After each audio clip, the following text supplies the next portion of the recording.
สินของโลกหรือว่าเอาธรรมเป็นที่ตั้งความจริงนั่นแหละเอาความจริงเป็นที่ตั้งเฮาเฮ็ดหยังก็แล้วแต่ในการบำเพ็ญบุญกุศลนี่เมื่อเฮาบ่เคยมีความคิดบ่เคยคิดในการเบียดเบียนทำร้ายให้ผู้ใดผู้หนึ่งเสียชีวิตและทรัพย์สินตลอดทั้งคนและสัตว์ทั้งมนุษย์และอมนุษย์นี่คือตัวความบริสุทธิ์ใจในการบำเพ็ญเพียรบุญกุศลบารมีก็ว่าไปก็เลยบ่ได้หวั่นไหวกับคำคารหานินทาหรือไผสิกล่าวตู้ใส่ร้ายใดๆเป็นเรื่องของผู้นั้นจึงบอกว่าสิเอาธรรมเป็นใหญ่คำว่าอธิปไตย3อัตตาธิปไตยหางคนก็เอาความเห็นของเองตัวเองเป็นใหญ่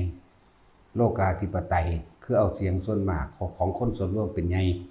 แต่ว่าเฮาเอาธรรมาธิปไตยเป็นอิสระจากกองการกิเลสทั้งปวงเป็นอิสระจาก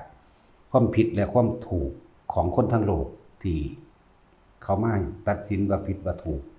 เฮาสิเป็นอิสระนะบ่เข้าไปยึดว่าไผสิกล่าววางใดหนึ่งที่เฮามั่นใจที่สุดบ่เคยมีความคิดในการเบียดเบียนทำร้ายให้ผู้ใดผู้หนึ่งเสียชีวิตและทรัพย์สินตลอดทั้งคนและสัตว์แม้นไผสิกล่าววางใดก็สร้างความบริสุทธิ์ใจของเฮามันมีรับรองตัวเองอยู่ในนี้เฮาจึงบ่หวั่นไหวอาจหารเด็ดเดียวแล้วก็เด็ดขาดพร้อมบ่ได้สนใจนะแต่การแสดงธรรมต่างๆล้วนแล้วแต่เอาความจริงออกมาเว้ามาแสดงให้ทุกคนเห็นนะเห็นตามความเป็นจริงปราศจากประสบการณ์จริงในชีวิตจริงของเจ้าของเองเห็นว่าจังใดนี่ไทบ้านพวกเจ้าพากันเฮ็ดแนวใดคนส่วนมากพากันกระทำม่านแบบใดบัดนี้มาฟังธรรมที่เพิ่นนำออกมาแสดงแล้วเปรียบเอาเทียบเอากับประสบการณ์เจ้าของเองก็นั่นแหละ คำว่ากุศลธรรมะหมายถึงกุศลธรรมทั้งหลายตามความเป็นจริงกุศลคือความฉลาดและเป็นประโยชน์ต่อผู้อื่นต้องประกอบไปด้วยความไม่เบียดเบียนทำร้ายผู้ใดผู้หนึ่งเสียชีวิตและทรัพย์สินตลอดทั้งคนละสัตว์เรียกว่ากุศลธรรมนำผลออกมาคือสุขายะเวทนายะสัมปยุตตามีความสุขเท่านั้นเป็นไปมีความสุขไปโดยท้ายเดียวเรียกว่าสัมปยุตตาถ้าอกุศลธรรมเดกุศลธรรมะแล้วอกุศลธรรมะก็เป็นทุกขายะเวทนายะสัมปยุตตาอันนี้ที่เฮ็ดผิดศีลธรรมผิดคุณธรรมอยู่แล้วคำว่าผิดนี่แปลว่าเบียดเบียนทำร้ายให้ผู้ใดผู้หนึ่งเสียชีวิตและทรัพย์สินทั้งคนและสัตว์นี่เรียกว่าอกุศลธรรมาก็เป็นทุกขายะเวทนายะสัมปยุตตาธรรมานั่นแหละจึงว่าสิ่งที่พวกเขาเฮ็ดอยู่นี่บ่ได้เบียดเบียนผู้ใดเฮ็ดไปเลยบุญหรือบาปหรือเรียกว่าบุญกุศลที่พวกเขาพากันเฮ็ดอยู่เดี๋ยวนี้เฮาเฮ็ดเนี่ยคือได้ตอนที่เฮามีชีวิตอยู่ดิบ่ได้ไปได้ตอนตาย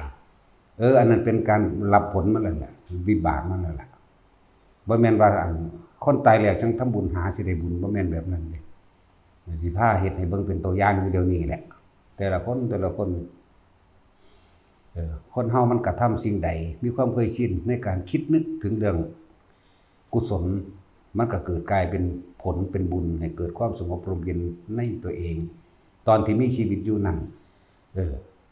ถ้าคนเฮาชินในการอ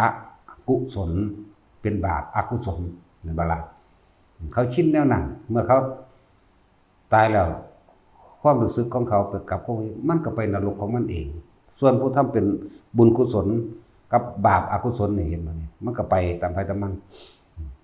มันสิสร้างไว้ตอนที่มีชีวิตอยู่บ่แม่นตอนตายแล้วจังสิไปเฮ็ดให้กันได้นั่นแหละเหมือนกันที่พวกเฮาเฮ็ดให้เบิ่งเป็นตัวอย่างแล้วมันหาก็มีคนตายพวกเฮานั่นน่ะมันเลยมันเลยว่าทันได้เว้าเป็นตัวอย่างได้ทุกอย่างต้องมีเหตุนะนี่แหละเฮาได้เหตุแล้วพระบวชมาได้แค่3เดือนตายให้เบิ่งนะกูจะเฮ็ดให้เบิ่งบัดนี้นะนั่นแหละจังว่าบัดนี้มันผิดคนที่บ่รู้ความจริงผิดจากความเชื่อของเขาเฮานี่ บ่ได้สนใจว่าไผสิว่าแบบใดแต่เฮาเห็นไปตามความเป็นจริงว่าเป็นแบบนั้นแบบนี้แน่นอนอยู่แล้วนะแล้วก็บัดนี้ก็บ่นอกบ่ออกจากบทพระไตรปิฎกได้ล่ะบ่ออกจากสิ่งที่พุทธเจ้าสอนไว้พร้อมนะนั่นแหละจังว่าคนตายหรือว่ายกตัวอย่างเช่นพระอัญญาโกณฑัญญะนี่เพิ่นตายบ่มีไผเผาเด้พระอรหันต์ที่นั่นตายบาดนี้นี่บอกให้เข้าใจอีกอย่างหนึ่งพระอรหันต์ที่นั่นตายไผเผาไผไปสวดกุศลาให้ผู้ใดไปจัดงานศพให้ผู้ใดไปประกาศคุณงามความดีหยังให้ได้เสียชีวิตวันที่เท่านี้เวลาเท่านี้เป็นบุคคลผู้สร้างคุณธรรมและประโยชน์ให้แก่ชาวหมู่ชนเป็นคนหมู่มากไปประกาศนังสั้นแล้วไปเผารอญาติบ่เอาศพไว้จักมือเสียเงินจักบาทบ่เนี่ยบ่ได้เสียเงินเด้ล่ะหลังจากนั้นเพิ่นเป็นอาวุโสเพิ่นก็บ่มีว่าเพิ่นเฒ่าแล้วบ่มีแรงแสดงธรรมหยังคือหมู่แล้วก็เลยต้องปล่อยให้พระโมคคัลลาภาษาริบุตรบ่ต้องมายุ่งยากวุ่นวายกับการทำความเคารพนอบน้อมแด่พระผู้อาวุโสเพิ่นเลยออกปลีกตัวเองไปอยู่ผู้เดียวโดยลำพังผู้อุปถากเพิ่นก็สร้างนั่นจังซั่นแล้วเวลาสิอาบน้ำสร้างก็สีไฟลุกขึ้นหอบก้อนหินมาตั้งไว้ข้างไฟนี่แหละกะว่ามันฮ้อนแล้วก็ใส่ไม้งัดก้อนหินกึ่งลงไปในน้ำก็ไปห้องบอกพระเพิ่นถึงเวลาสงน้ำแล้วเจ้าค่ะแป้นนั่นแล้วเนี่ยก็จังซั่นบาดเพิ่นตายเพิ่นก็ยืนลำพึงระลึกนึกถึงคุณพระเจ้าหรือเพิ่นอปทานว่าวิชา3เราก็ได้สำเร็จแล้วอภิญญา6เราก็ได้สำเร็จแล้วแม้ปฏิสัมภิทาเราก็ได้สำเร็จแล้วเราตั้งปรารถนามาแต่เบื้องต้นนะปุเรภพชาติใดหนอเพิ่นก็รู้ระลึกไปเรื่อยๆเพิ่นก็สลัดอุปทานถิ่มเหลือแต่อปทานแค่ว่าเว้าระลึกความหลังให้ฟังว่าได้บำเพ็ญเพียรมาแบบนี้กระทำมาแบบนี้สร้างคุณงามความดีมาแบบนี้จนถึงที่สุดได้สมความปรารถนาแล้วได้เป็นผู้ตรัสรู้แล้วซึ่งนิพพานนั่นบัดนี้ถึงการเวลาแล้วข้าพเจ้าจะขอลาพระองค์พระศาสดาสัมมาสัมพุทธเจ้าเพิ่นยืนพิงโขดหินอยู่หน้าถ้ำนั่นแหละหัวเขาสั่งจึ๊กลงบุบหน้าลงเลยเด้ล่ะตายไผเผานั่นเขาเจ้าสร้างของเขาเจ้าเองเด้เพิ่นสร้างมาของเพิ่นเองบุญกุศลทั้งหลายถึงที่สุดถึงพระนิพพานแล้วไผเผาเดี๋ยวนี้ซุมื้อนี้มีพิธีหลายอันหลายอย่าง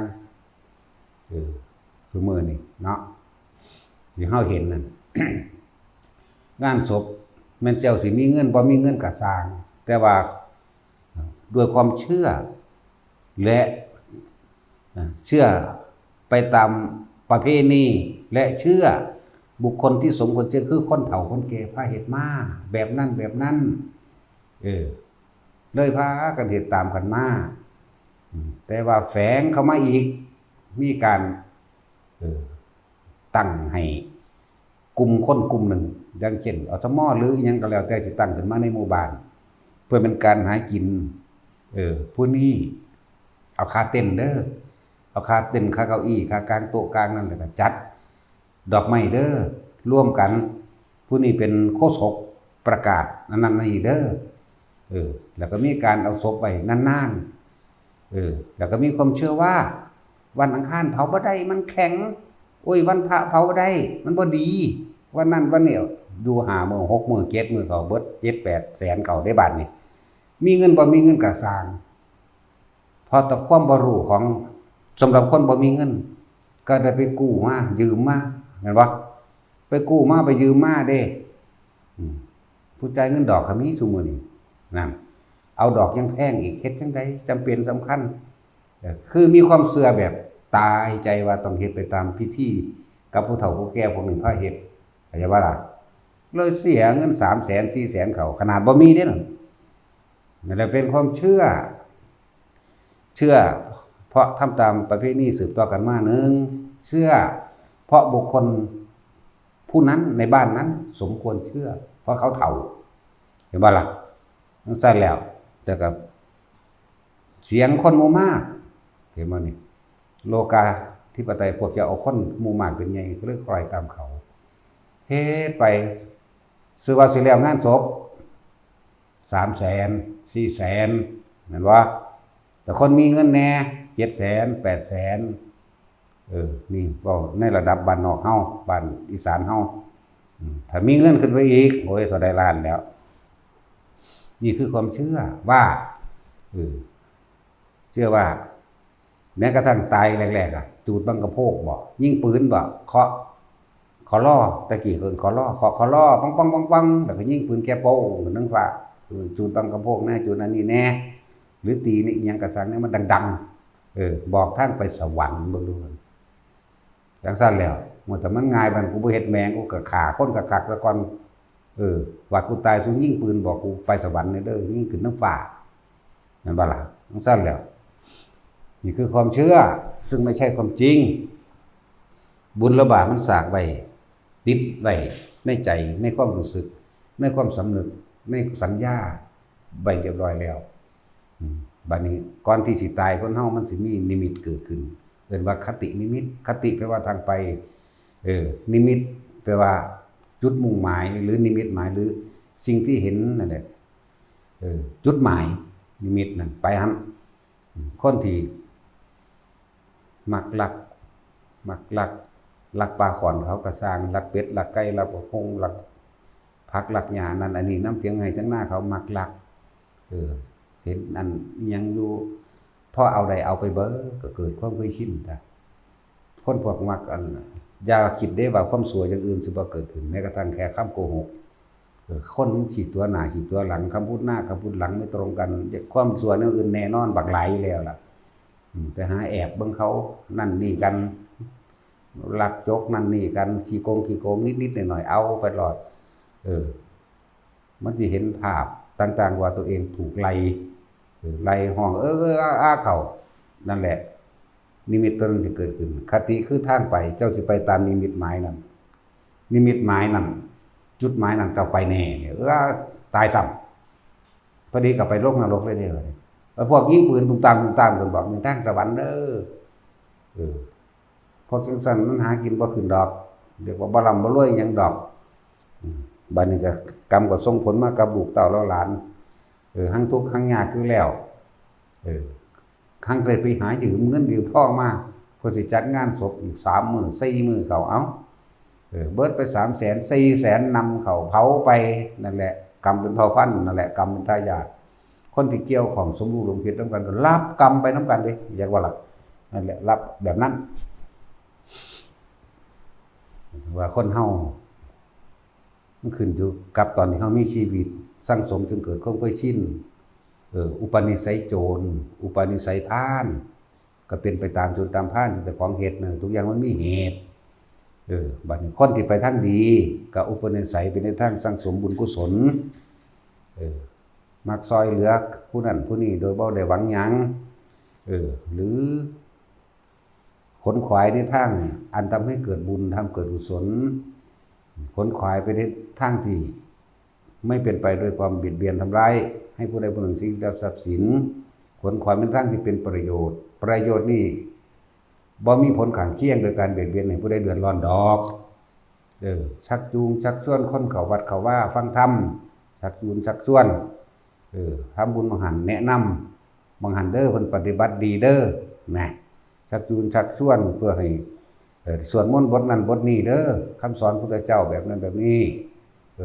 บทนี้เพิ่นเดินป่าเด้เป็นการผูกมิตรเป็นบทแห่งเมตตาเด้อแผ่เมตตาเด้อนี่เวยาวัจจะไม่บุญมันเกิดจากการคุ้มครองในทั้งบุญช่วยเหลือบุคคลผู้อื่นเฮาบ่มีทรัพย์สมบัติอื่นหรือบ่มีกระตางบุญมันเกิดจากการใส่กำลังแรงของเจ้าของเองนี่เรียกว่ากุศลธรรมาสั่งสมไว้ตอนเป็นคนพี่มีเบื้องต้นมันต่อมาก็บุญนั้นเกิดจากการให้ทานโดยตนเองนั่นบุญนั้นเกิดจากการสวดมนต์โดยตนเองบุญเกิดจากการภาวนาโดยตนเองนี่ต่างหากพวกนี้เรียกว่ากุศลธรรมาพวกนี้ จิตสุดท้ายก่อนตายเขาสังสมแนวใดมันชินแนวใดอย่างสันตะเดี๋ยวอย่างนั้นธรรมิกะอุบาสกเราเป็นคนขวายทั้งบุญซอยเหลือคนทุกข์คนยากเราให้ท่านเรามักฟังธรรมอยู่เรื่อยเลยของเราจิตสุดท้ายเราคติทางไปของเราคือสวรรค์ภาพหมู่นางฟ้านางสวรรค์ซากลากขึ้นมาให้เราเห็นแน่ก็จังซั่นนั่นแหละมันได้ตอนเป็นคนพี่บ่แม่นตอนตายจังสิได้ดอกแต่จังว่าพวกเฮานั่นทำตามความเชื่อบุคคลผู้สมควรเชื่อคือคนเฒ่าแก่ในบ้านในเมืองแหละอันใดที่มันบ่เป็นไปตามจริงเฮาก็ละเลิกออกไปอย่าเฮ็ดให้คนที่อยู่เบื้องหลังลูกเต้าเล้าหลานเสียเงินเสียทองเฮ็ดง่ายๆคือหลวงพ่อพาเฮ็ดนี่จึงจากจะบอกให้ทุกคนว่าถ้าพวกเจ้ายังแค่คนอื่นเอาคนหมู่มากในบ้านเป็นใหญ่พวกเจ้าก็สิเสียเงินหลายแต่ละงานสิรุด 2-3 แสนบ่ล่ะขนาดบ่มีแหมเนาะถ้าเฮามั่นใจว่า1สิ่งที่เฮาทำสมมุติว่าคนตายแล้วตายอยู่ในโรงพยาบาลนั่นแหละส่วนมากกันเดี๋ยวนี้ก็เอาไปตายในโรงพยาบาลให้เขารับรองให้โรงพยาบาลโรงพักเนาะมั่นใจแล้วว่าสิ่งที่เฮาเฮ็ดนี่บ่เป็นไปโดยการเบียดเบียนทำลายผู้ใดผู้หนึ่งเสียชีวิตทรัพย์สินเว้ยบ่ผิดคุณธรรมบ่ผิดศีลธรรมดอกเว้ยเฮาบ่มีเงินบ่มีเงินสิไปจัดคือเขาเจ้าดอกจังซี่มาเอามาให้หลวงพ่อนี่เผาให้เผาฟรีพระมีเป็นร้อยจะเอาปานใดอีกมาบ้านใกล้เรือนเคียงแถวนี้มาสิพาเฮ็ดบ่จำเป็นต้องสวดหยังอันแหละเผาให้ฟรีๆพร้อมบ่ได้เสียหยังท่าน4 สอบ5 สอบ250นึงดอกบ่ให้เสียอีกสิให้อีกมาแหวกแนวออกมาเบิ่งกูดูไผก็ดีนะมั่นใจว่าบ่เป็นการเบียดเบียนทำลายไผอยู่แล้วบ่ได้ผิดอีหยังละบ่ผิดคุณธรรมศีลธรรมหยังบ่ผิดมาโลดประมาณทางกฎหมายประมวลทางกฎหมายโรงพยาบาลได้เสียชีวิตแล้วเวลานั้นเวลานี้โรคนั้นโรคนี้แจ้งสถานีตำรวจแจ้งกองทะเบียนให้เขาได้ไปตายมาเอาหลวงพ่อเผาศพพ่อศพแม่ศพญาติให้แน่ผู้ขาบ่มีเงินสงเคราะห์แน่ก็ว่าไปเห็นบ่ล่ะตอนนี้ศพสูอยู่ไสอยู่โรงพยาบาลเดี๋ยวกูเอาเตาถ่านใส่ถ่านก่อนพอแต่ใส่ถ่านเรียบร้อยแล้วสู้ถ้ามันบ่ไกลเอารถไปรับให้ถ้าว่ามันไกลก็สู้กระจ้างโรงพยาบาลมาเอาจัก 20,000 หรือ 10,000 20,000ถ้าเขามาก็มารถเรียบร้อยแล้วเด้อเอามาเลยมาฮอดห่อผ้านั่นแหละขาวขึ้นใส่ถึงเตาเผานั่นน่ะพระก็สิไปยืนเบิ่งให้อยู่ดอกเป็นพยานเป็นรอยสาบลาบอยู่เนาะจุดเผาบ่ได้เสียเงินจักบาทแจ้งว่าล่ะมาในเมืองอำนาจเจริญนี่ไปบ่มีเงินมาสิเผาให้เบิ่งบ้านใกล้ๆเรือนเคียงมื้อนี่มา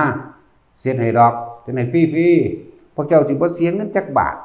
พวกเจ้าสิบ่ไปยากไปพกไปผิดไปเถียงกันเรื่องผู้นั้นผู้นี้กินเหล้าเมายามาอาละวาดพวกเจ้าสิบ่ได้ยุ่งยากนำการเล่นไฮโลเล่นไพ่พวกเจ้าสิบ่ได้ยากแล่นซื้อเหล้าเพื่อสิเอาหน้าพวกกันนายกนายเย็กจักว่าล่ะพวกเจ้าสิบ่ได้ตะหมอบตอบขาใส่ผู้นั้นผู้นี้มันหาคู่กินพวกเจ้าเองจักว่าล่ะคนตายแล้วบ่ได้มีหยังขึ้นอยู่กับความคิดสุดท้ายคิดถึงหม่องใดกระทำอันใดไว้จนเกิดความเคยชินคุ้นเคยย่อมเป็นไปตามกรรมที่กระทำไว้ก่อนที่สิตายบ่แม่นตายแล้วเคาะลงบุงฟังธรรมเด้อหลวงพ่อมาแล้วพระมาแล้วปล่อยพระรับศีลเด้อเคาะลงเบิ่งมันว่าล่ะบัดหาถาดพระเข้าน้อยๆอย่างเงี้ยเอาไว้หัวโล่งแน่เอาไปไว้ซ่านเหล้าแน่ซ่านเงินแน่ก็ว่าไปเนาะนั่นแหละนั่นคือความเชื่อพวกเจ้า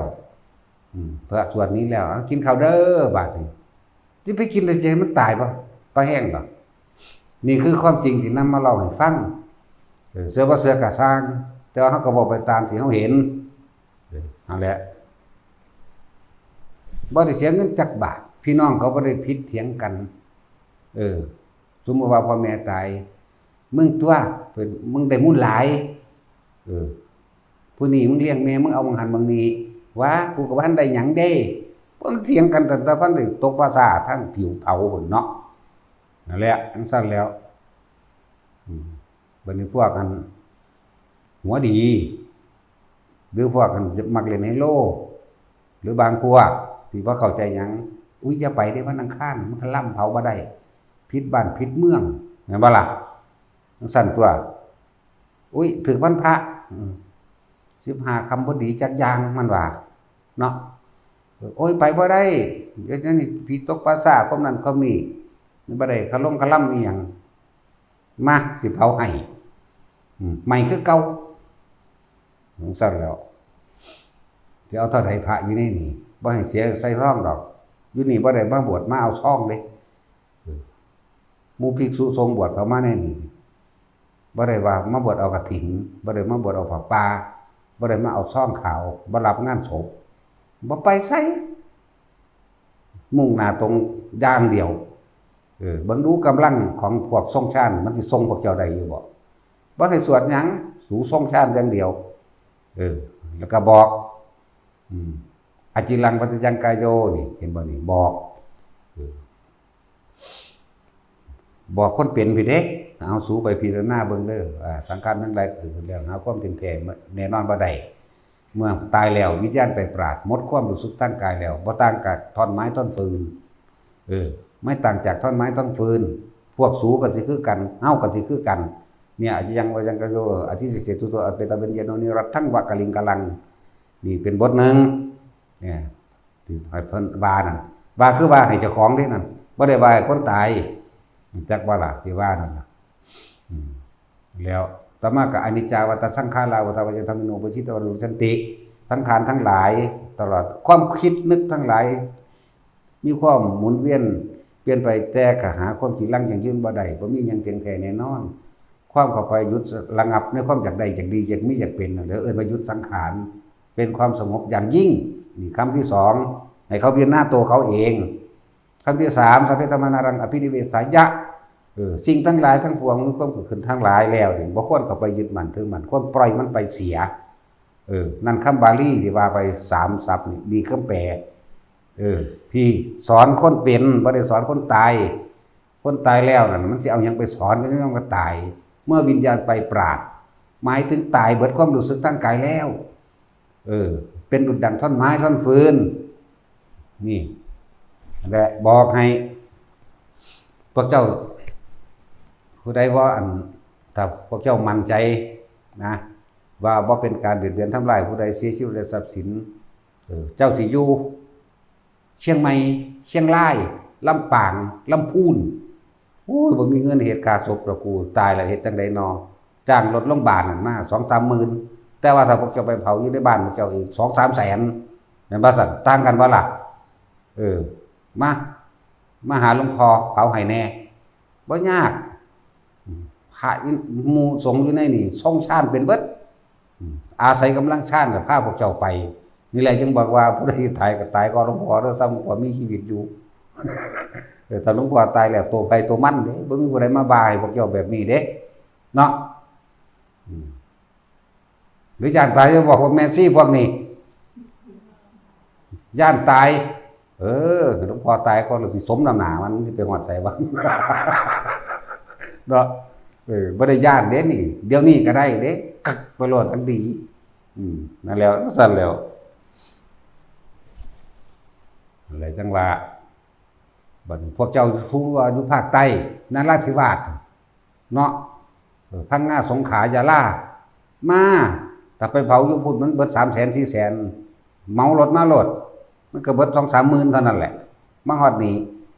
เอาหลวงพ่อเผาให้แน่เผาสิยากหยังพวกนี้ก็ได้ธรรมะได้ความจริงของชีวิตพวกนักบวชทั้งหลายเหล่านี้อย่างหนึ่งก็หมู่ภิกษุสงฆ์ทั้งหลายเหล่านี้อาศัยกำลังชาติไปว่าไว้ตัวเนาะนั่นแหละ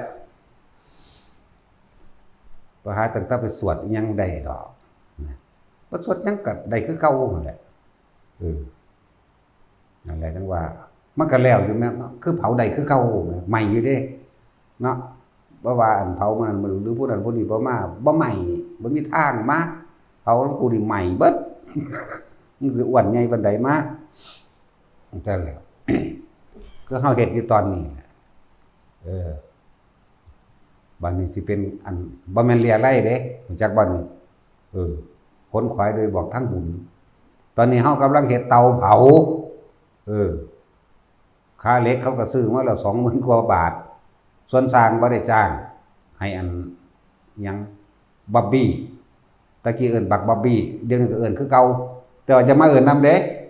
มันบวชแล้วเอิ้นครูบาก็เอิ้นสิเอิ้นหลวงพี่ก็เอิ้นเด้อสิเอิ้นหยังก็เอิ้นไป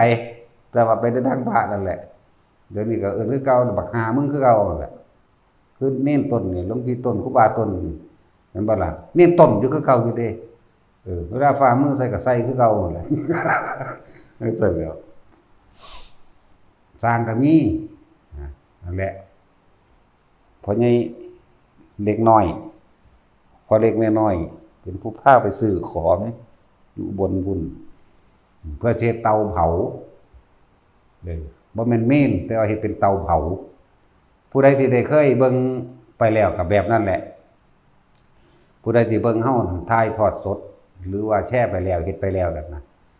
และเผาให้เบิ่งแบบนั้นแหละเผาเห็นแบบนั้นแหละเด้อว่าเตาเผาบ่แม่นเมนน้อย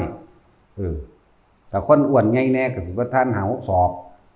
ถ้าคนทำได้สำนึงจ้อยๆก็3-4 ศอกสักประมาณนี้แน่บ่ได้เปลืองเลยล่ะเตาเผา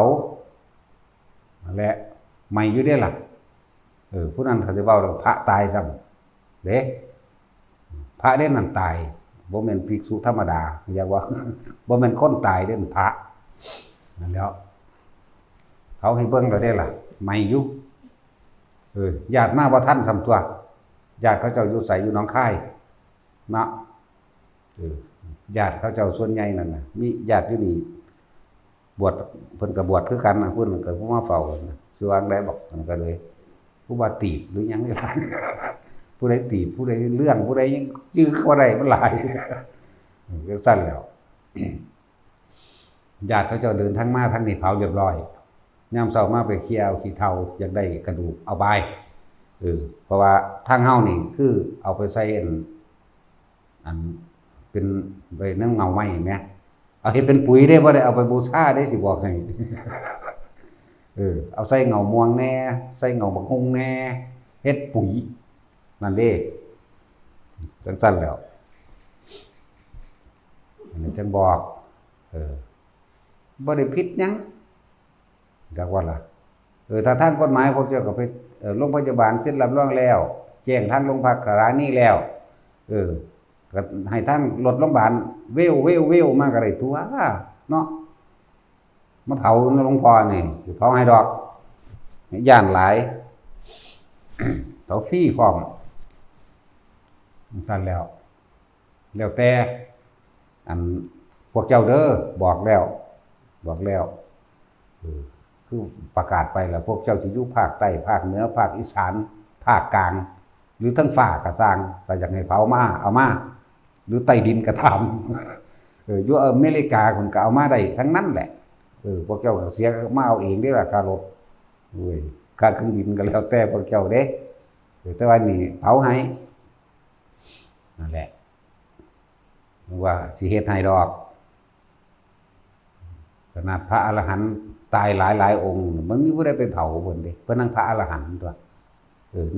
ในโบราณมาก็ดีสมัยพุทธเจ้ามีชีวิตอยู่บางองค์เพิ่นทางงายก็เก่าอีกเพิ่นเผาเอาเองเลยคือพระอานนท์เผาเจ้าของเองกลางอากาศเด้เพื่อเข้าสู่ไตโชคสินอธิษฐานไว้เรียบร้อยหอวึดขึ้นไปกับไฟกับเผาใหม่เป็นกระดูกออกมาแยกไว้เมืองเทวทาหะมั่งแยกไว้เมืองกบิลพัสมั่งพระเล่าหุนทางบ่ยากเลยหายไปเลยเสียไปเลยเพิ่นเบื่อหน่ายคนหลายมันขี้เดียดพูดมันเผาตัวเองอยู่ดาวดึงมันธรรมดาบ่นั่นแหละไทยบ่มีคนเผาเลยพระอัญญาโกณทัญญะเขาสร้างได้เป็นผู้เผาแม่สร้างมันสิสวดว่าจังได๋โดนสั่นตัวของเพิ่นสวดเอาเองมาแต่ตาเพิ่นบ่ทันตายแล้วเพิ่นเฮ็ดเอาเองเบิดแล้วอิหยังก็ดีนั่นแหละจังบ่สิ้นจังบ่เปลืองเด้อเงินมันหายากสิซอยเหลือพวกเจ้าอีกทางนึงเอามีลูก 2-3 คนหรือ5 คนหรือ10 คน ขี้ที่หลายกระดาม หรืออยากประหยัดหรืออยากหยังก็แล้วแต่เป็นเผาน้องพอพนมหน้าเฮาว่ะออกค่ารถกัน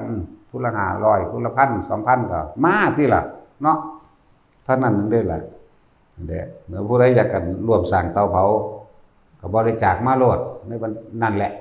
พุละบาท2 บาทสร้างเตาเผาพร้อม แต่ก็สิเฮ็ดอีหยังคล้ายๆกับมนต์ดบพอได้กันฝนซื่อๆดอกเฮ็ดเป็นซี่เสาเป็นซี่แก่ขึ้นมาเฮ็ดก็หม้อไว้ซื่อๆนั่นแหละอีกอย่างหนึ่งตัวหนึ่งก็ส่วนนั้นพระพุทธรูปเฮาสร้างในนามของอุเทสิกะเจดีย์สร้างอุทิศถวาย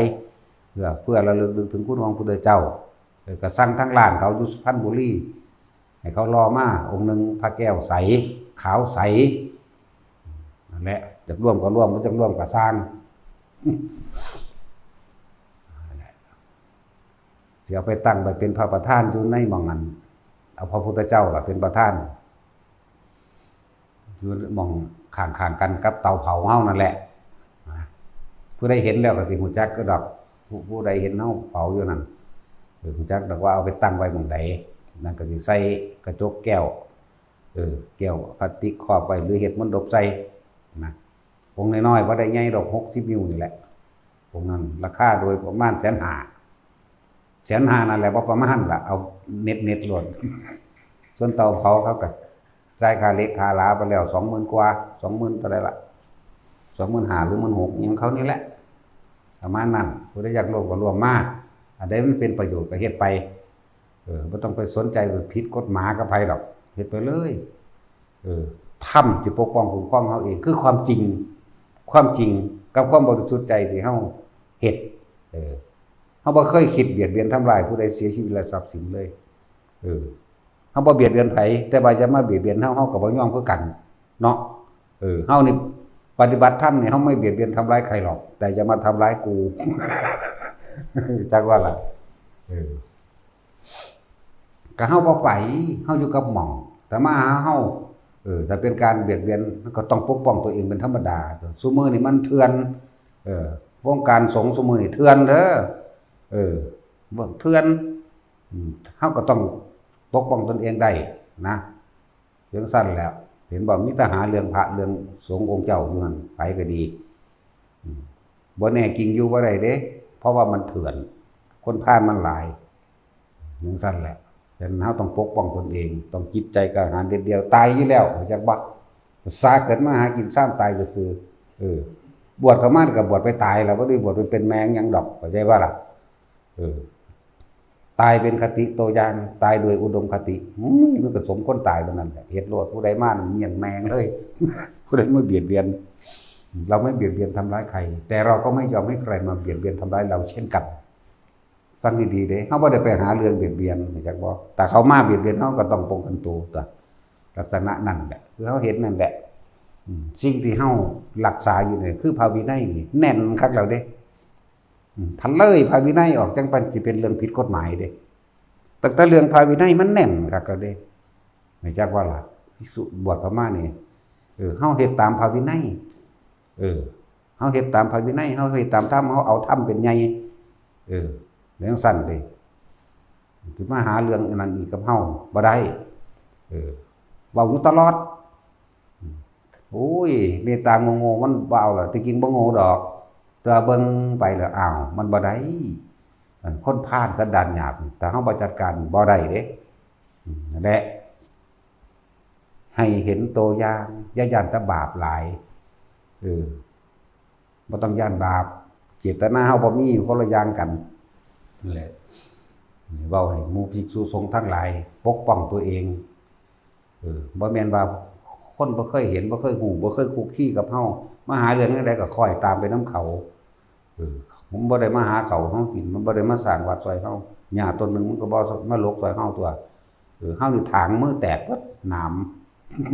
ทั้งหนามทั้งหยังสารพัดเฮาเฮ็ดนี่เห็นบ่ล่ะเอาคนที่บ่ฮู้จักเฮาน่ะสิมาตัดสินเฮาเมียนอยากบ่ล่ะมาโลดกับกูนี่นั่นแหละสิมีอยู่แล้วบ่ต้องห่วงดอกคือเฮาผ่านมา30กว่าครั้งนี่เนาะ พวกนี้ว่าหนูจักยังดอกรุ่นต้นฉบับเขาธรรมดาว่าสู่ก็ยังอยู่เด้ที่แรกก็สู่โดยสันติวิธีเอาแปลมาห้วยมันเป็นคนพลาดนี่ว่าตีนตอนนั้นตัวบาดนี่ไปเติมมันเลยสู้หล่นแล้วนั้นบาปหล่นว่านี่ผู้สั่งผู้นี้สิบาปเอาเองดอกแต่ผู้เขาจะว่ามันบาปนั่นแหละถ้าอยู่นี่คือกันให้หาไม้เท้าไว้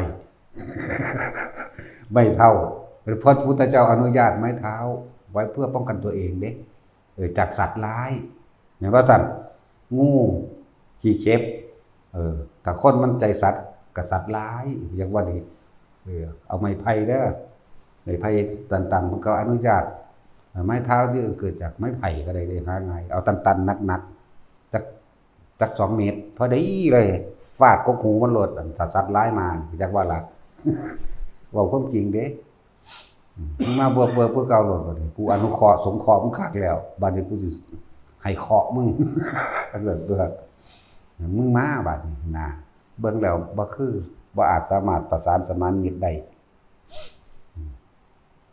เฮาบ่เกลียดใครหรอกจักว่าถึงใครถึงผู้ใดสิเกลียดเราก็ช่างแต่เราไม่เคยเกลียดเขาหรอกแต่ว่าเฮาก็ต้องปกป้องในสิ่งที่เป็นธรรมต่างๆนั่นแหละอันนี้เว้าเรื่องคนตายเด้อคนที่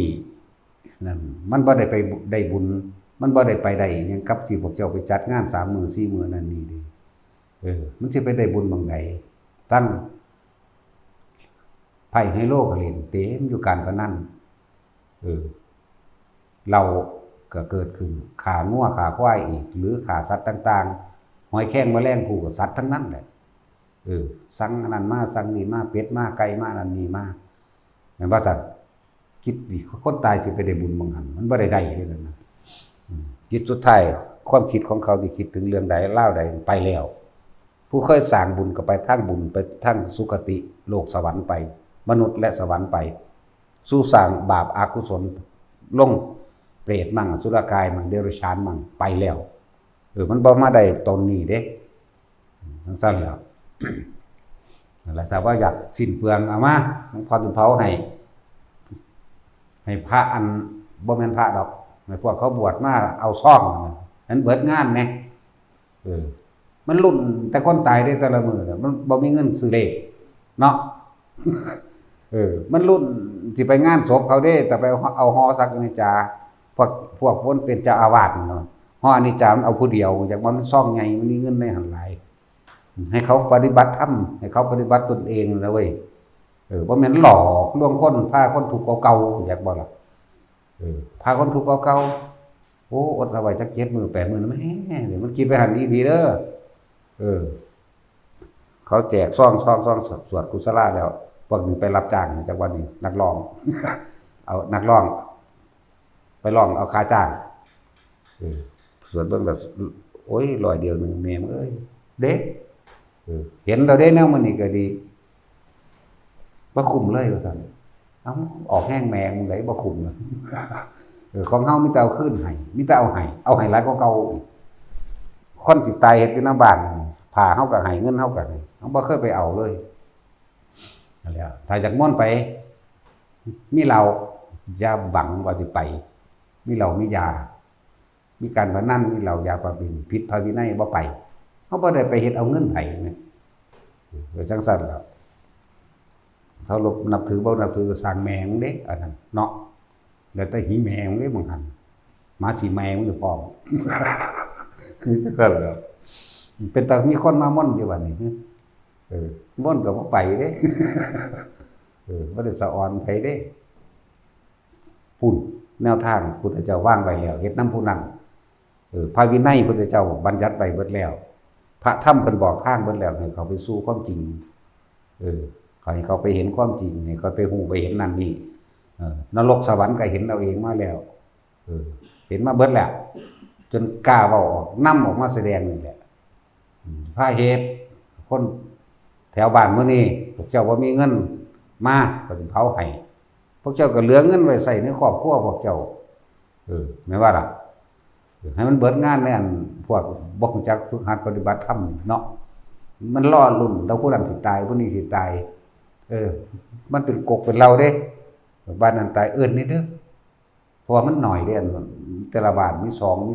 3มันบ่ครบเสื้อสิได้พอ10บักวัน7-8บ้านเลยเสื้อได้อันหมู่อันภิกษุนักร้องทั้งหลายนั่นพอ10นะเขาบ่ได้เอาธรรมะเขาบ่ได้เอาความจริงนำออกสอนพวกเจ้าแม่นบ่ล่ะบ่ได้เฮ็ดอีหยังบวชเข้าไปแล้วก็ดีบ่รู้จักพระวินัยอีหยังเด้นั่นบ่รู้จักธรรมอีหยังเด้นั่น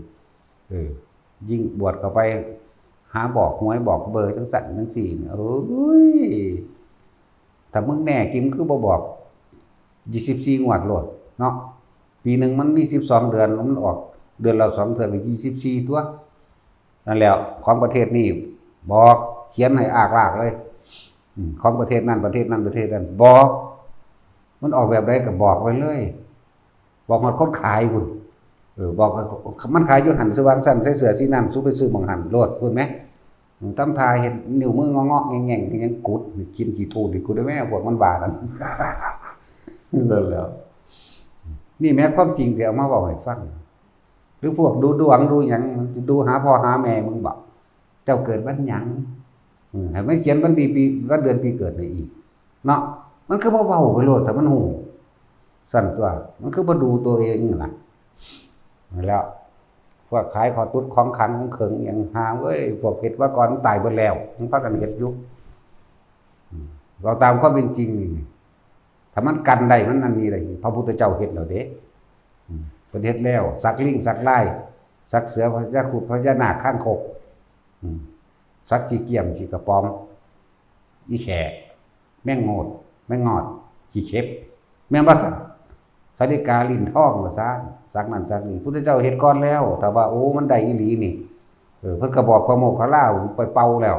ไปพุทธาภิเษกแล้วพุทธเจ้าก็นั่งโคโมอยู่แล้วโมคคัลลาเธอจึงพุทธาภิเษกให้เราหน่อยคือบ่บาปเนาะไร้สาระบ่กล้าเว้าความจริงสิเว้าหยังพระไตรปิฎกสักเล่มนึงมันก็อ่านอยู่บ่นั่นน่ะแน่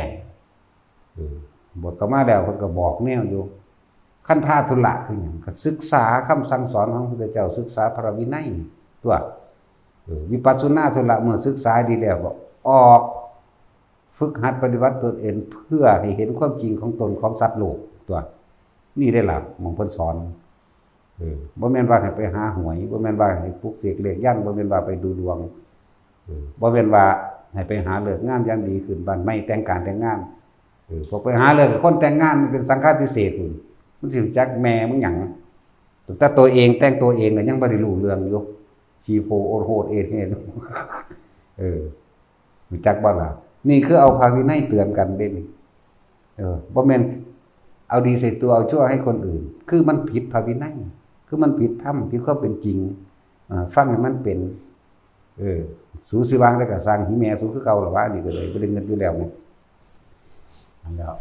บวชก็มาแล้วมันอยากขังอยากศักดิ์สิทธิ์แบบนี้อยากเป็นผู้พิเศษนั่นแหละอาศัยความเชื่อต่างๆแล้วพาเขาเฮ็ดไปทั่วที่นั่นแหละถ้าเฮ็ดได้พระพุทธเจ้าพระอานนท์พระโมคคัลลาพระสารีบุตรพาเฮ็ดแล้วเพิ่นบ่ได้พาเฮ็ดมีแต่ถิ่มเพิ่นเป็นคนถิ่มเบิดแล้วนะเมตตาเด้อจักเมตตาก็ซอยเหลือคนแม่นบ่ซั่นซอยเหลือคนเว้าดี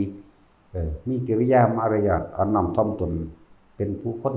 ที่มีสัมมาคารวะอย่างก็ว่าไปจะให้คนเมตตานะแสดงความจริงใจออกไปก็สั้นแล้วอันนี้คาถาเรียกลากเบิ่งดูโอ้ยมีแต่เงินเดี๋ยวมาเรียกได้เฮ็ดลาบนี่เด้อเอาถุง80อร่อยก็ว่าไปบ่ว่าตลาบแล้วก้อยก็ได้เนาะโคเล่ซกเล็กต้มขมใช่แล้วยังสิไปคุ้มเอาของผู้อื่นอยู่แม่ว่าสัตว์เมตตาหาแม่มึงบ่เมตตาไปคุ้มเอาของผู้อื่นมันต้องให้เขาตัวจังสิแม่นเดี๋ยวพุทธเจ้ามีแต่ให้เพิ่นทิ่มสละเบิดแล้วอันนี้คาถามหาอำนาจสิอำนาจหยังแม่นบ่ล่ะมีแต่อำนาจแห่งเมตตาเท่านั้นเด้ที่ให้โลกนี่อยู่ได้ยืนยาวหรือสั้นลงก็ดีเมตตานี่เด้เป็นเครื่องเฮ็ดให้หมู่สรรพสัตว์ทั้งหลาย อยู่ร่วมกันโดยสงบสุขอำนาจแห่งเมตตาเท่านั้นเมตตากรุณามุทิตาและอุเบกขานี่นึงเด้ตัวนี้ต่างหากเด้นี่เอานี่คาถามหานิยมเอานี่คาถาอำนาจสิไปข่มไผแม่นบ่ล่ะสิไปข่มไผเดี๋ยวนี้พุทธเจ้าบ่ได้สอนว่าจังซั่นมีแต่ว่าอานิสงส์แห่งเมตตา11อย่างนอนกันเป็นหลับดีตื่นกันหลับดีบ่ฝันร้ายเพิ่นก็ไล่ไปพุ่นเด้ล่ะบ่ตายด้วยยาพิษบ่ได้ตายด้วยหอกดาบความคมแล้วแหลมตลอดยาพิษไม่ตกเขาตายไม่ตายด้วยน้ำเนี่ยบ่ได้ตายด้วยลมบ่ได้ตายด้วยยาพิษบ่ได้ตายด้วยอาวุธต่างๆตายเพราะสิ้นอายุหนึ่งเด้ล่ะเท่านั้นเนี่ยอานิสงส์แห่งการเมตตาก็ดีก็บอกไปนี่มหาอำนาจมหาอำนวยจะอำนาจไปใส่อันนี้ได้เฮ็ดให้คนมียศถาบรรดาศักดิ์และร่ำรวยขึ้นว้าวมันว่าไปเนาะพระพุทธเจ้าเพิ่นรวยที่สุดแล้วเพิ่นคือถิ่มออกมาแล้วเพิ่นจะไปหายศถาบรรดาศักดิ์ให้ไผจะไปเอาอำนาจหยังอีกเพิ่นถิ่มแล้วพอสิ่งเหล่านั้นก็เฮ็ดให้สัตว์วุ่นวายตายเกิดนั่นแหละเฮ้ยยังกระดอกกระเดียภาษาเกิดมาหากินซ้ำตายโอ้ยกูก็เงิดไหลเนาะหาลังคนนี่นะเนาะพอยังก้อนเนาะเป็นเงิดบ่อันเขาพากันเห็นยังหันเขาพากันเห็นยังหันป๊าดโตพระเป็นร้อยคนใส่บาตรเป็นพันเขาพากันเห็นยังหันเงิดคือยังนี่อุกอังคือเบิดคำสิเว้าเนาะเชิดอัพเลยเฮาต้องหุบปากเพราะบ่จักเอาหยังมาตอบกับมันอีกเงิดหลายเขาเฮ็ดหยังหันบัดนี้เลยโอ้ยมันสิมันรู้จักอยู่บ่มันเฮ็ดหยังแสดงว่าบ่เคยเฮ็ดเด้เป็นตาเงิดว่าซั่นปานนั้นว่าเกิดในเมืองไทยเมืองพุทธซั่นพุทธอีหยังพุทธในทะเบียนบ้านซื่อๆนั่นแหละพุทธแท้ๆต้องรู้แจ้งเห็นจริงตามความเป็นจริงนี่คือพุทธจังสิแม่นเอาความจริงออกมาเว้าพุทธไปว่าผู้รู้ตามความจริงรู้หยังรู้ธรรมนี่แหละพุทธธรรมพุทธังรู้ธรรมคือความจริงรู้แจ้งเห็นจริงตามความเป็นจริงในสิ่งทั้งหลายทั้งปวงธรรมะก็คือเรื่องราวความจริงของทุกชีวิตสรรพสัตว์นั่นเอง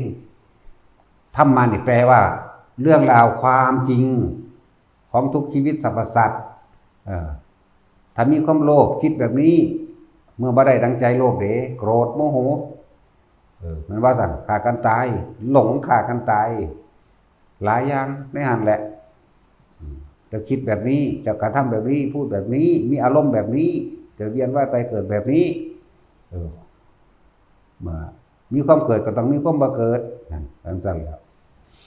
คิดแบบนี้เป็นทางออกจากทุกข์ก็ทำไปตัวการสร้างบุญกุศลแบบนี้ให้เฮาสงบได้เย็นได้บัดนี้การทำสมาธิเห็นจิตตั้งมั่นทำแบบนี้ผู้บ่ทำสมาธิมันสิสงบจังได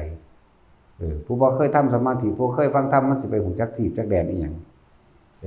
แต่ส่วนมาเข้าวัดโอ้ยเขายังเป็นคนบาปคนหนาอยู่เขาจะปล่อยว่างบ่ได้ไปบ่ได้ดอกเขายากรวดนั่นแหละคือความจริงของชีวิตเจ้าก็เลยยากอยู่จังซั่นแหละทั้งทุกข์ทั้งยากทั้งลำบากทุกข์ยากลำบากตลอดอนันตกาลจะบ่เนี่ยพวกเจ้าบ่เคยฟังแนวนี้นั่นแหละสิยากจนหรือร่ำรวยสุดท้ายแล้วทุกคนก็เกิดแค่หากินซ้ำตายการกินของคนก็กินแค่อิ่มบ่ได้กินเกินนั้นกินแค่อิ่มพวกเจ้าสิหาอิหยังกระดอได้โลกนี้อาศัยพึ่งพาซึ่งกันและกันถ้าอยากให้เกิดความสงบสุขมีเมตตาถ้ารักตนเช่นไรควรรักผู้อื่นเช่นนั้นมีกรุณาเวลาตกทุกข์ได้ยากตัวเองก็ต้องการความช่วยเหลือถ้านั้นเราก็ต้องช่วยเหลือบุคคลผู้อื่นมุทิตาคือความยินดีเสมอร่วมกันกับเวลาเห็นเขาเฮ็ดนั่นเฮ็ดนี่เห็นเขาเฮ็ดดีเฮาบ่มีโอกาสได้เฮ็ดนำก็สาธุร่วมยินดีนำดีใจนำตัวไม่อิจฉาไม่ริษยาคำว่ามุทิตานั่น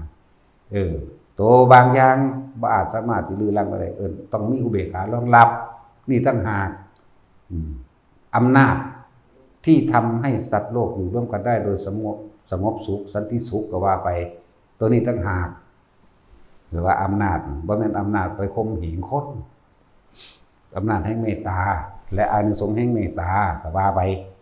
นั่นแหละบ่ตายในน้ำบ่ตายด้วยอาวุธปืนหอกแหลมปืนไฟตลอดทั้งยาพิษตายโดยหมดอายุเท่านั้น แล้วก็มีสุคติเป็นทางไปนี่ต่างหาก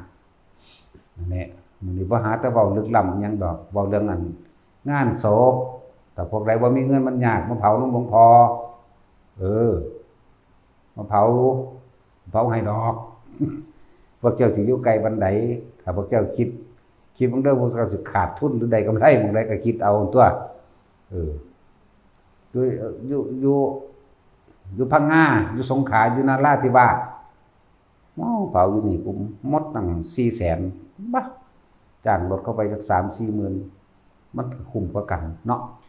ถ้าตัวเอาศพมาถิ่มไปแล้วเมื่อโลดก็ได้ยากหยัง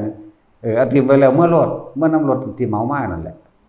บ่ซั่นก็เบิ่งจูดในจังน้อยก็ได้แล้วแต่อันนี้เผาเองดอกจังซี่ตัวบัดพวกเจ้าสิพูดเชียงใหม่เชียงว่างลาวลำปางสุโขทัย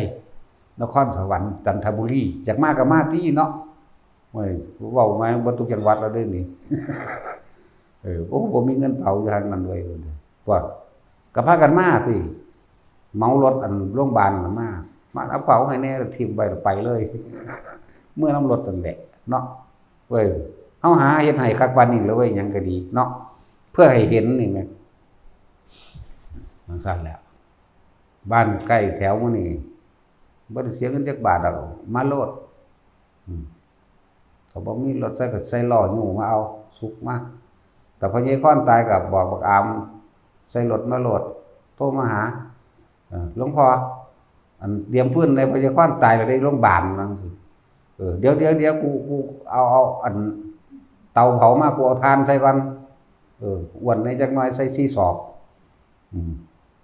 พร้อมแล้ววันนี้เด้อน่ะมาโลดจะเป็นเงินไผมาฮอดก็โยนขึ้นรถพวกนี้ก็ปิดประตูเผาเฮาก็ซั่นนั่นตัวเตาเผามันมีอยู่มั้ยคือเผาทานนี่เลยเตาเผามันซั่นแล้วจะไปเงินในคำเว้าของคนนั่นน่ะ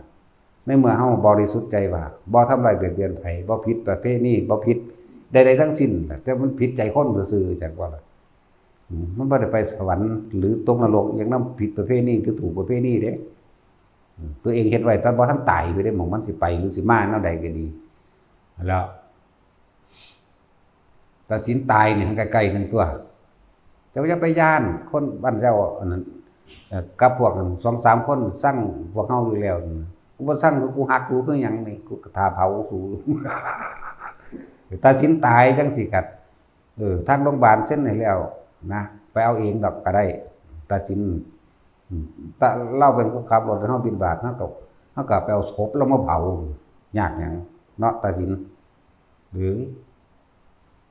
นั่นแล้วสิไปยากอีหยังผู้ใดตายก็เผาให้เบิดเลยนี่บ่มีเงินบ่มีทองหยังอย่าไปคิดยากในเมื่อมันบ่ไปเบียดเบียนทำลายผู้ใดเฮ็ดโลดสิเอาปานใดอีกตัวนี้นั่นแหละอานุภาพของพระพุทธเจ้าล่ะอันนี้จักอานุภาพแห่งความจริงอานุภาพแห่งธรรมเมตตาอานุภาพแห่งสังฆเมตตาแผ่ลงมาแบบนี้เอาความจริงไปเปิดเผยพวกเจ้าเลิ่นว่าเอาธรรมเป็นใหญ่ธรรมราชาธรรมิกราชเอาธรรมเป็นใหญ่เอาความจริงเป็นใหญ่บ่ได้เกรงใจคนพาลจักบ่นี่เฮ็ดไปเลยบ่ได้สนใจมันจะข้อขาดบาดตายก็มันขาดโลดเป็นหยังเนาะบ่ได้ไปเบียดเบียนไผแม่แล้วพวกนาคมันฝึกขานนาคอยู่อะไรนี่บ่เห็นขึ้นมาเขาฝึกขานนาคคือมันว่าคือเรียกว่ามันลอยหนีหมดดินนี้แล้วบ่ธรรมดาเด้อฮอดบ่บวชเอาอีกบักนึงไปใส่หนีแต่ตี 3พุ่นว่าซั่นมาบวชขับรถเบ้าเองโอ้แสดงว่ามันเตรียมหนีไว้แล้วธรรมดาบ่มันคือดึงคนเข้าโรงฆ่าสัตว์นี่เด้การบวชเนาะก็แม่นตัวมันบืนมันต้องฝืนเด้รู้จักว่าฆ่าสัตว์คิดว่าของเป็นคนดีบ่คิดว่าของเป็นมนุษย์เป็นสัตว์ประเสริฐบ่นั่นแหละการบวชนี่เหมือนกับการดึงสัตว์เข้าโรงฆ่าสัตว์ เนาะมันบ่ใช่ก่อนสัตว์เบิดเด้นี่จักบ่นี่สิบ่ทันว่างหยังใดนี่เห็นบ่ล่ะสัตว์เด้อุ้ยดึงคนเข้าโรงฆ่าสัตว์ประหัตประหารอีหลีเด้พวกเจ้าต้องใจเด็ดเดียวเด้จังสิอยู่ได้เนาะคือเฮาต้องฆ่าสัตว์ในตัวเฮาเองเด้แม่นว่าซั่นพวกเจ้ายังมีความข้องเกี่ยวผูกพันกับเมียแน่กับลูกแน่กับนั่นกับนี่แน่เพราะซั่นสิเอิ้นฆ่าสัตว์ว่าสัตว์แปลว่าผู้มีความคล้องอยู่เกี่ยวอยู่ในตัณหาและอุปาทานคือความอยากของเจ้าของเองถ้าพวกเจ้าอยากเบิดความเป็นสัตว์พวกเจ้าก็ต้องฆ่าสัตว์ในตัวเองตัวบ่ได้ผิดเด้นี่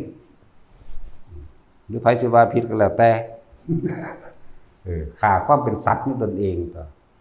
ฆ่าตัณหาอุปาทานคือความอยากคือความยึดความข้องความเกี่ยวความหยุ่งความเหยิงความเป็นคนจักว่าท่านสำลักคนเขาลงฆ่าสัตว์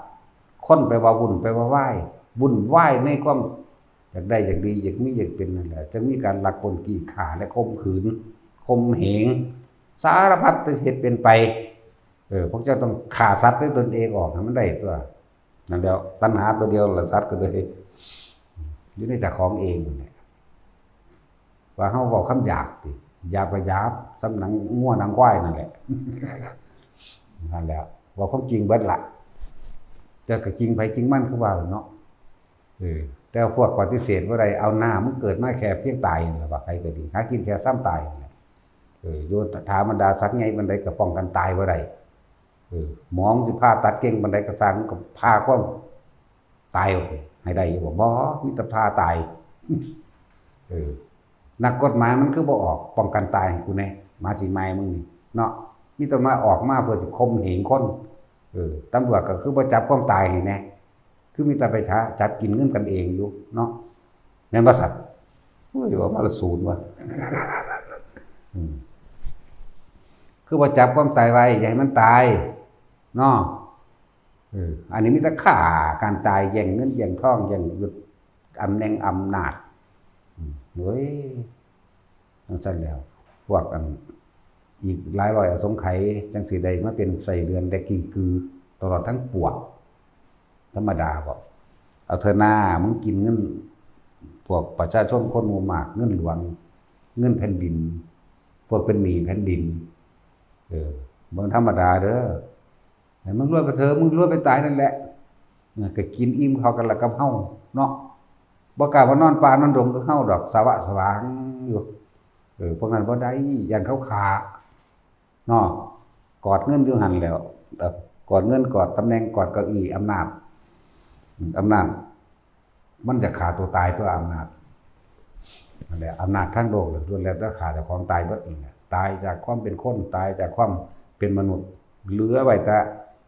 สัตว์เดรัจฉานสัตว์นรกเท่านั้นนึงเด้พวกนั้นแต่ว่าล่ะนั่นแหละพวกนักบวชจังว่าดึงเขาลงขาสัตว์ให้มันได้สัตว์ในความแต่ของเองจักบ่ล่ะเวลาเขาได้สัตว์อย่าไปเครียดได้หลายชนิดแต่ว่าถ้าไอ้เหี้ยเนี่ยมันเป็นชนิดเดียวจำกัดโพดเนาะเพื่อเลือกเอาใครอยากเป็นยุ่งใครอยากเป็นปวกมันหลายแต่เขาด่าเขาว่าไอ้สัตว์ห่วยสัตว์พมก็ได้เนาะนั่นบ่ล่ะ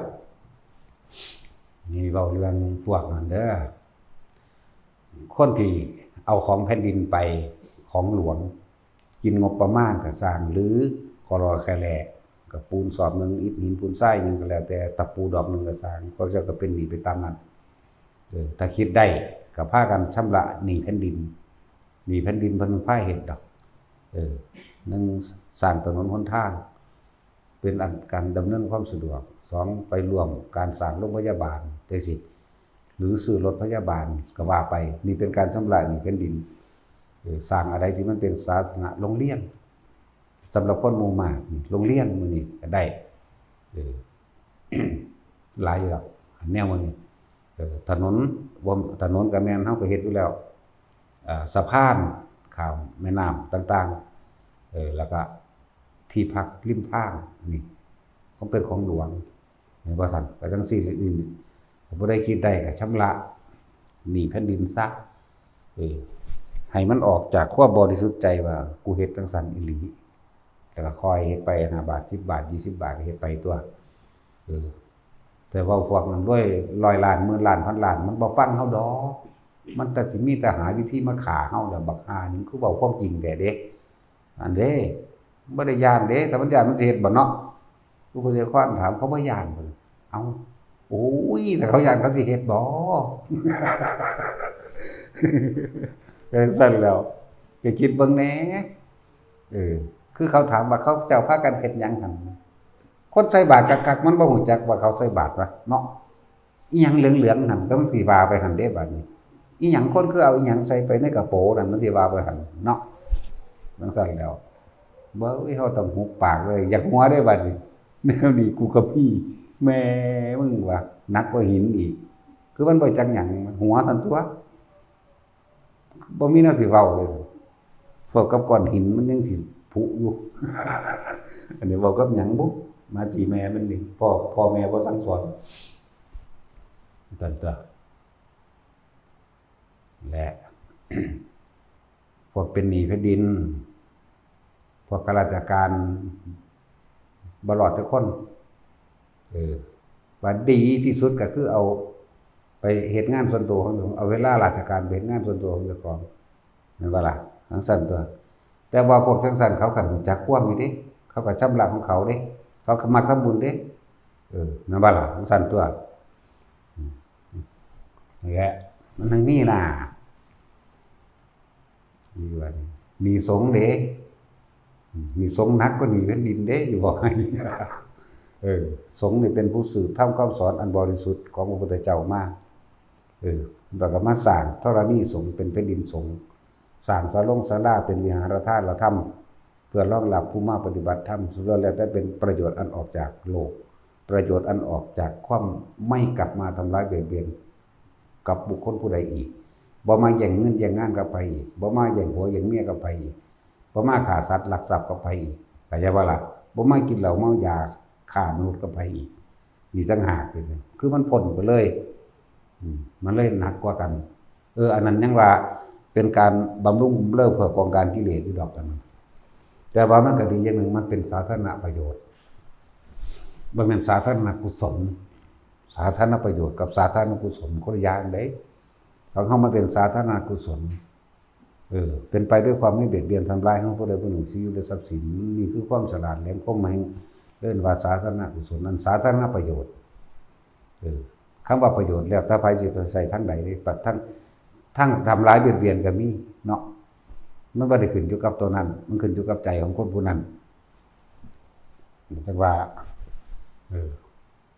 เฮาเฮ็ดทุกปีอยู่แล้วอันเรื่องสร้างพระ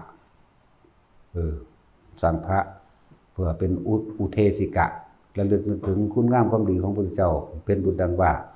ธรรมเจดีย์ก็ว่าแล้วอุทิศตรงสนองคุณพระองค์ก็ว่าเพิ่นบ่เอาดอกที่จริงแต่ว่าตัวเฮาเองสำนึกระลึกนึกถึงบุญคุณแต่บ่มีเพิ่นก็บ่มีเฮามื้อนี้จังซี่นะเลยว่าถวายเป็นพุทธบูชาธรรมบูชาสังฆบูชาพุทธบูชาก็บูชาพระพุทธเจ้าเฮาผู้เพิ่นนำความจริงออกมาแสดงคือพระธรรมพร้อมบูชาพระสงฆ์มีที่เขาเจ้าสืบทำคำสอนมาคือสมัยนี้ที่เฮาว่าที่สุดก็คืออีพญบัวหลวงตาบัวจนะสัมปันโนเป็นที่สุดนั่นแหละนี่คือที่สุดของเฮาเข้าใจบ่ล่ะองค์อื่นๆก็เคารพอยู่หังบ่แม่นที่สุดก็เป็นธรรมดาคำว่าพ่อแม่ครูอาจารย์บ่แม่นเว้าเอาตามเว้าสืบๆกันเด้มันต้องออกจากใจออกจากความจริงออกจากความย่อมหมอบหรือย่อมให้เพิ่นลาบคาบให้เพิ่นเด้มันจะเอื่นได้นั่นคือเอาเคารพสูงสุดเคารพแมงบ่ยังหนีจากกูก็ยังมีเห็นบ่ล่ะแล้วเธอก็ไปบอกเพื่อนกูเคารพหาพ่อหาแม่หมดนั้นหาพ่อหาแม่แล้วว่ามันหามันเกิดใหม่เนาะพระแม่ครูอาจารย์มันบ่แม่นคำเว้าเล่นๆเด้คำนี้ก็ออกจากหลวงตานั่นแหละนั่นคือเพิ่นถึงของเพิ่นอีหยังคักๆด้วยกันคำนี้เพิ่นถึงของเพิ่นเคารพเพิ่นย่อมเบิดชีวิตแล้วครับหลวงปู่หมันเพิ่นจึงออกจากความบริสุทธิ์ใจสุดใจของเพิ่นเฮาก็บัดนี้เฮามาเฮาบ่เห็นหลวงปู่หมันเฮาก็จะเคารพแต่ว่า เฮาก็ได้มารู้มาเห็นหลายอะไรอย่างกับเพราะว่าอีพ่อใหญ่บัวนี่แหละหลวงตาบัวนี่บ้านตาดนี่ล่ะเป็นผู้ตบผู้ตีผู้ถีบผู้สู้แนวล่ะมันยอมเด้บ่แม่นธรรมดานั่นแหละจังว่าหลวงตาเฮาเป็นที่สุดหลวงตาบัวเด้แล้วอันนั้นแหละแต่ว่าสั่นก็บ่มีเฮามื้อนี้คือกันเลยเหตุการสร้างอาจจะเอื่นว่าชำระหนี้สงฆ์ก็ว่าชำระหรือชำระหนี้สงฆ์ก็ถูกต้องเพราะสงฆ์เป็นผู้รักษาพระธรรมนี่พระวินัยนี่ตลอดทั้งวัดว่าอารามทั้งหลายนำสืบธรรมคำสอนรับใส่ธรรมส่งต่อธรรมมาถึงเฮาได้เดินชำระหนี้หมู่สงฆ์ก็ว่าหรือบูชาคุณของพระพุทธเจ้าตลอดทั้งพระธรรมให้เห็นสัจธรรมหรือความจริงมันจึงมีการเห็นสุปีนั่นแหละที่ไว้พุ่นนี่นะโมมันวางที่เก็บเงินไว้สร้างพระได้พอ20 บาทแล้วล่ะพุ่นอยู่วัดป่าหุบไงอาภากาโลพุ่นนั่นมันหลวงพ่อพระอาจารย์ดร.นนท์อาภากาโลพุ่นล่ะนั่นแหละกับมวลเพิ่นเคยมาอยู่น้ำเฮาอันนึงเพิ่นหลายๆอย่างนั่นแหละก็เลยให้พวกเฮานึงไปภาวนานำเพิ่นนำเพราะมันก็เป็นที่เหมาะสมสัพพยะดีวนอยู่หันเท่าใด6 องค์หรือ7หรือ8 องค์นี่แหละกับนิดหน่อยผู้นึงนี่หน่อยบ่แม่นเน้นสิมาเด้สิกากเล่นนะบูนั่นแหละแต่ผู้ใดอยากไปก็ไปหม่องที่มีผู้ฮู้จักเรียกว่าปกป้องคุ้มครองกันได้นี่ไปหม่องจังซั่นเพิ่นก็สิเบิ่งดูแลเฮาเองในหลายๆอย่างความปลอดภัยจากความบ่เข้าใจซึ่งกันและกันความปลอดภัยหลายๆอย่างนะ พระอาจารย์นนท์เพิ่นก็เป็นผู้ปฏิบัติดีปฏิบัติชอบผู้หนึ่งเด้อาจารย์นนท์นั่นน่ะจากว่าล่ะเพิ่นมาอยู่นี่แหละอาจารย์นนท์อาจารย์แหลมแม่เพิ่นก็อยู่นี่แหละหูยินบ่หูนั่นก็เลย แม่อาจารย์แหลมอยู่นี่แหละยันบ่ยินดอกเฮ็ดเวียกเก่งคนเฒ่ายังเฮ็ดอีหยังกระดอแหละเนาะขาก็บ่ดีหูก็หนวกอีกแต่ว่าอยู่ในลมใดก็เอาเถอะเอาพอใจซ้ำนี้อย่างนี้ออกจากกายอย่างนี้ออกจากลมหายใจนั่นแหละคือไปว่าซื้ออะไรครูบาตีบบอกทุนตายเมื่อกี้นี่ไหมซื้อว่าตีบบอกหรือซื้อว่าเลื่อนซื้อว่าตีบนะซื้อว่าตีบเป็นบวชแค่3 เดือน1เด้แต่ก็มาฝึกอันนี้นะทรงฌานเจริญฌานโดยอานาปานสติรู้ลมหายใจเข้าออกนะนี่เฮาเว้าเฉพาะของผู้เพิ่นเป็นพวกเฮาเห็นเองนะมันฝึกของเพิ่นเริ่มต้นมาเรื่อยผิดมั่งถูกมั่งผิดมั่งถูกมั่งอยู่มั่งบ่อยู่มั่งหมายถึงอยู่กับลมหายใจอยู่มั่งบ่อยู่มั่งอยู่กับอุณาโลมอยู่มั่งบ่อยู่มั่งก็เฮ็ดไปเรื่อยของเพิ่นนั่นแหละบัดสุดท้ายมันก็ฟังธรรมไปนำเด้ฟังธรรมไปนำจังว่าอานิสงส์แห่งอานาปานสติของเพิ่นเองก่อนที่สิตายในมื้อหนึ่งกระวนกระวายเรื่องนั้นเรื่องนี้สารพัดบัดนี้พวกไปเฝ้านั่นแหละเอาเปิดเสียงธรรมให้ฟังหลวงพ่ออันนี้แหละหรือสิฟังหลวงพ่อได้ก็ได้ทั้งนั้นแหละแต่สิว่าย่องเจ้าของถ้าบ่ย่องเจ้าของก็บ่ไผบ่ย่องแม่งเอาเองตัวเนาะจังบ่ล่ะฟังไปว่าเกิดความผ่อนคลายเห็นตามความจริงยอมรับความจริงคนเฮามันเกิดมาหากินแค่ตายนี่มึงสิเอาหยังก็รอดถ้ามึงยังห่วงแบบนี้มึงก็จะไปเกิดกับสิ่งที่มึงห่วงจิตสุดท้ายคือความคิดไปถึงผู้นั้นผู้นี้คิดถึงลูกมึงก็เป็นเหตุไปเกิดกับลูกโดยว่าจิตมีที่ตั้งไล่ไปผ่อนคลายได้บัดปึ๊บมื้อใหม่มากินข้าวได้20 กว่าคำพวกเฮาก็ยังกินบ่ได้หลายปานนั้นเด้เนาะ20เท่าใด27 28 คำมันแม่นบ่ของเฮากิน18 คำนึงเด้แล้วอิ่มแล้วนั่น มันผ่อนคลายจิตมันผ่อนคลายมือก้อนที่สิตายก็ผ่อนคลายเข้าไปอีกอยู่กับลมหายใจอยู่กับลมหายใจเน้นปลูกมันเป็นผู้ไปเฝ้าดังกรักคนมันว่าที่แรกเบา